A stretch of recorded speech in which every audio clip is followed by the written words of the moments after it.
On continue donc notre direct avec Florence Cochet. Bonjour. Ça me fait très plaisir, ça nous fait très plaisir de vous recevoir ici.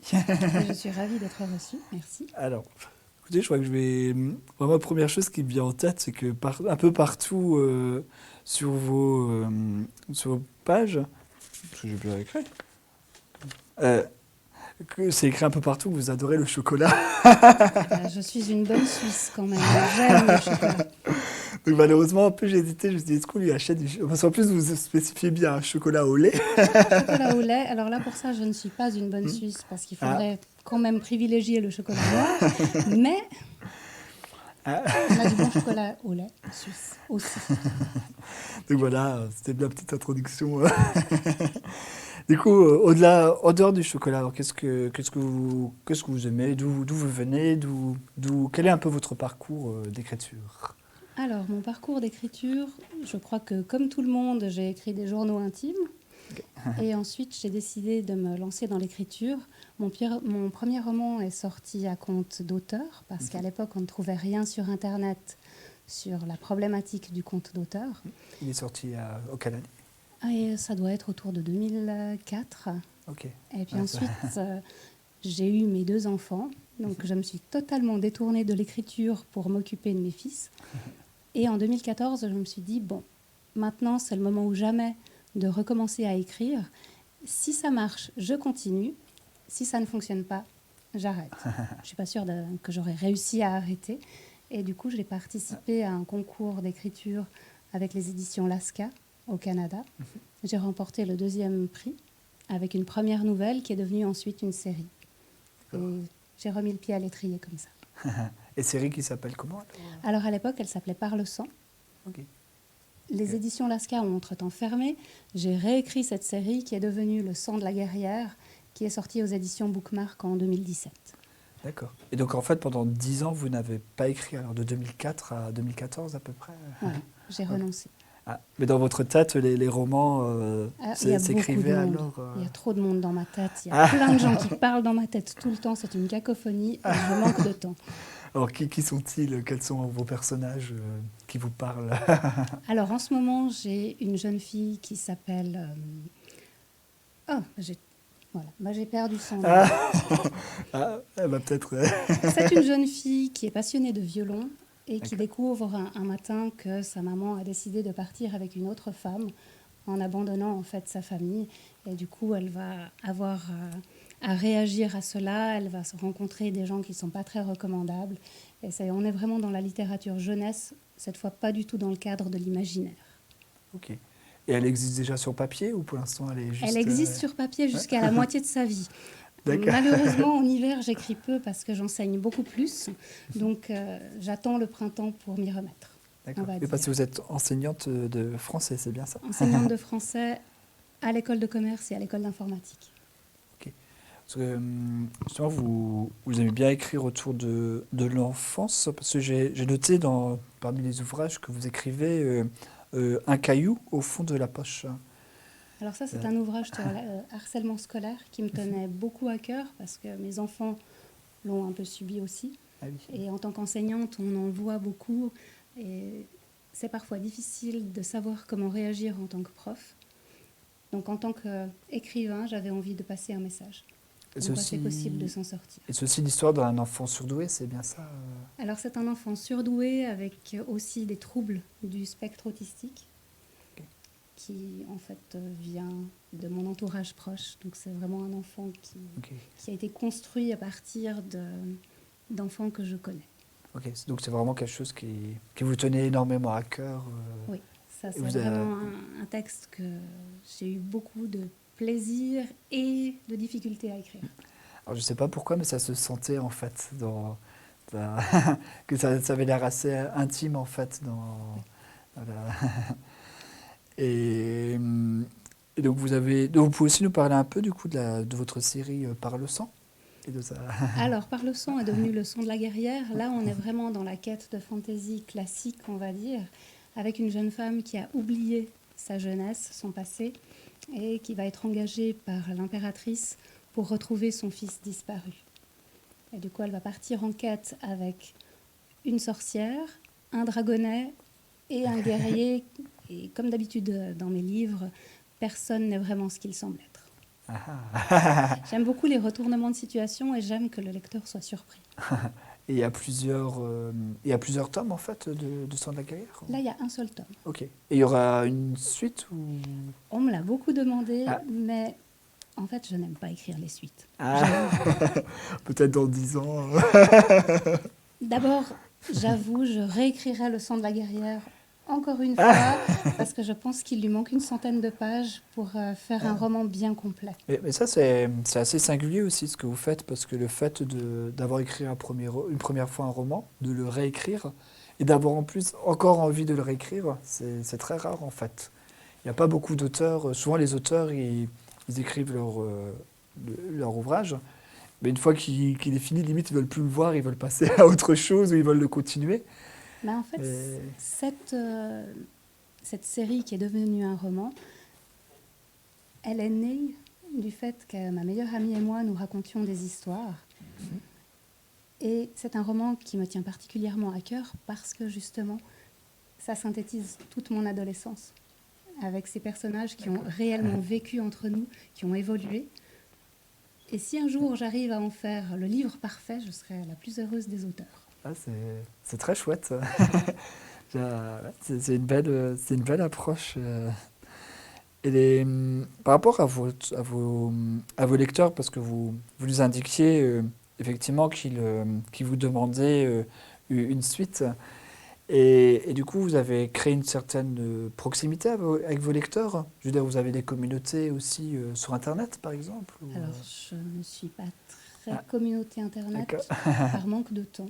Ok. Mais j'ai souvent des gens qui me contactent via mon site internet ou via Facebook et avec qui on discute un petit peu, soit littérature, soit justement roman.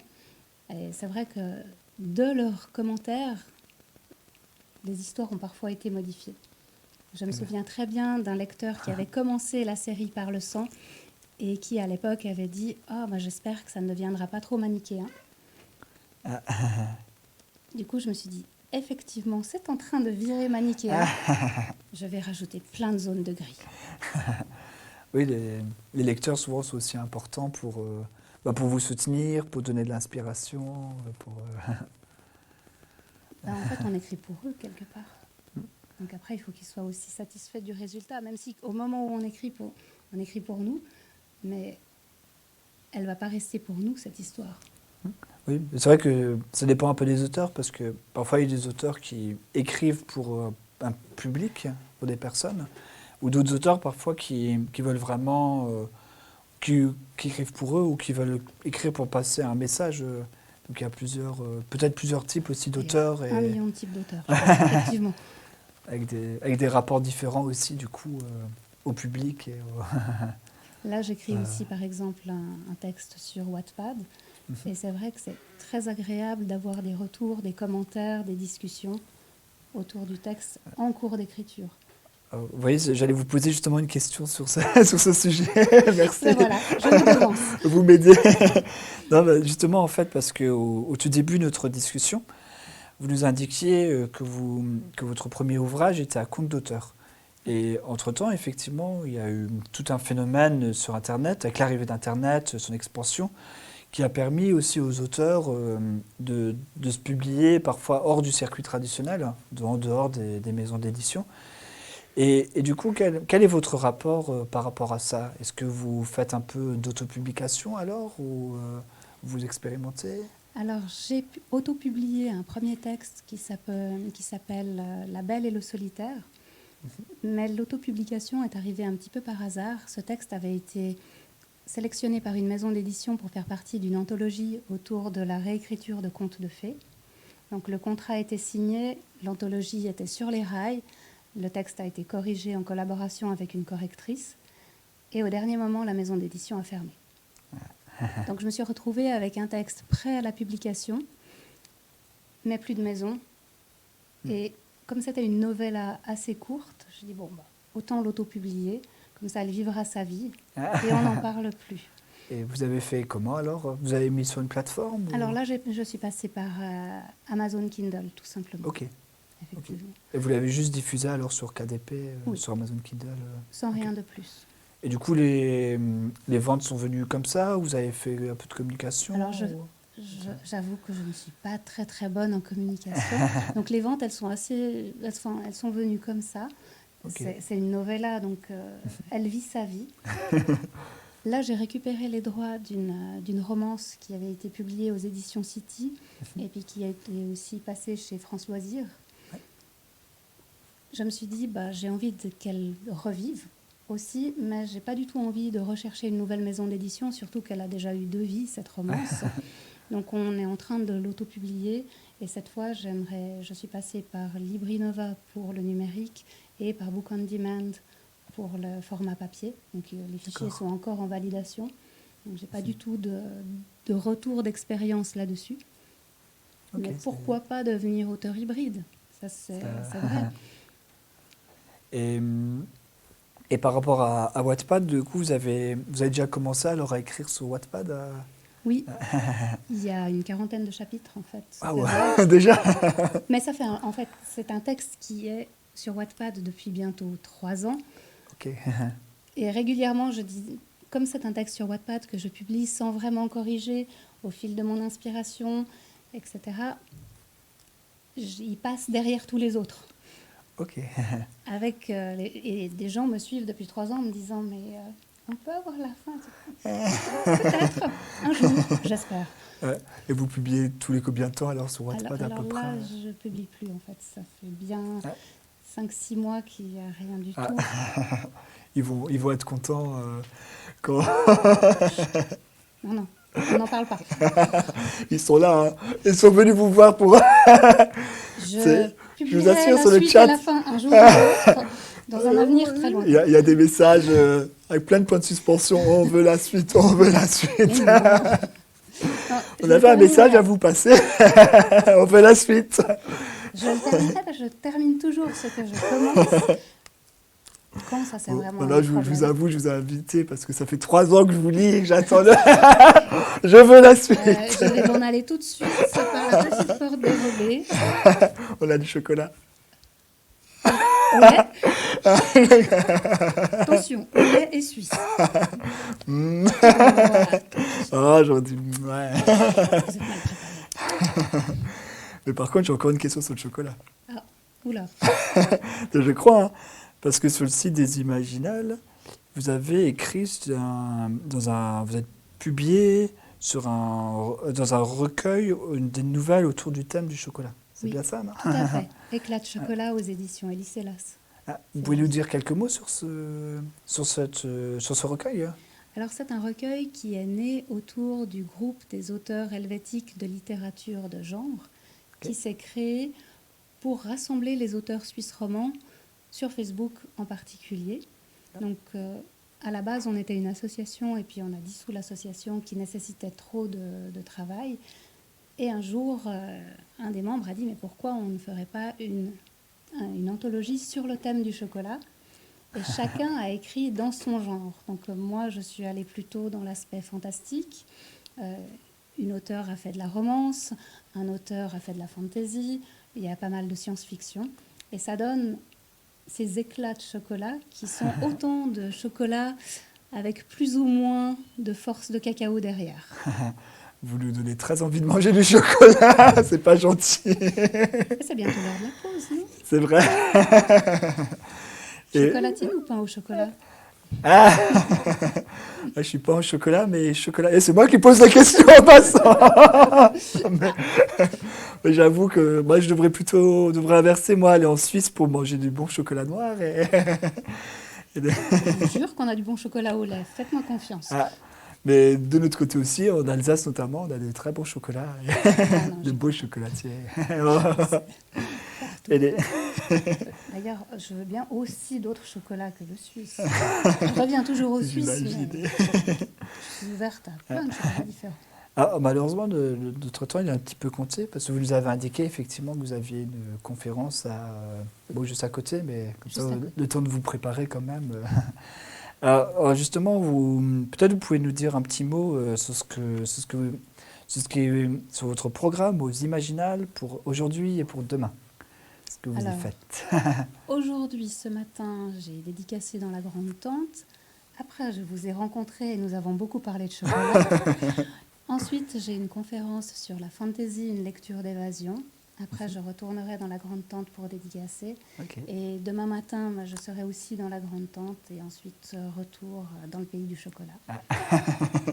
Ça aurait été une interview très chocolatée. Ah, j'espère bien. D'accord. Bah, du coup, vous pouvez, voilà, est-ce que vous pouvez juste rappeler du coup aux personnes qui nous écoutent les quelques romans que vous avez publiés, les plus récents? Alors, Ok. pour les plus récents, il y a une dystopie aux éditions Olu qui s'appelle Renouveau, Révélation et Rébellion, qui tient en 2 tomes et qui parle plutôt des intelligences artificielles. Et une trilogie aux éditions Bookmark. L'héroïne s'appelle Lorena Scott, c'est une chasseuse de fantômes et elle va découvrir qu'elle est un tout petit peu plus que cela.